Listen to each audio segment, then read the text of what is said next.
So ito yung mga weld fix natin, okay? Ang daming weld fix. Ilang beses ako na tie-in. So yung mga tie-in ko ay ito yun. Yan. Yan, tie-in na yan. Yan, tie-in yan. Tie-in. So ito tie-in. Kitang-kita no na hindi ko na manipulate ng maayos yung pag-tie-in natin. Hindi ko na blend ng maayos to. Yan. Yung proper tie-in to.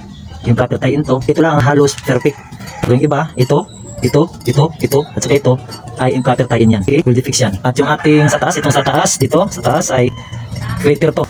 Okay, crater. At dito, may nakat. Siyempre, undercut na yan, sigurado. Ito yung HB bill natin. Itong ating susukatin na yan. Ang dami yung mga overlap. Okay? At ito, may undercut dito. Yung undercut, underfill, overlap, sa gilid niya lahat makikita. Okay?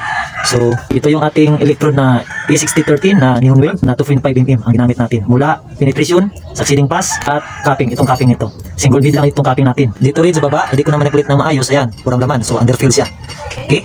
So, ito yung ating tie-in. Tie-in natin sa penetration at saka ito tie-in natin sa penetration. At dito pa sa taas mayroon. So yung tie-in natin, improper tie-in pa rin siya, no? May buta siya, lack of fusion sa, hindi ko na manipulate ng maayos. Kaya yan, hindi siya nagbugtong. Lack of fusion sa dito. Lack of fusion. So dito, walang laman pa rin.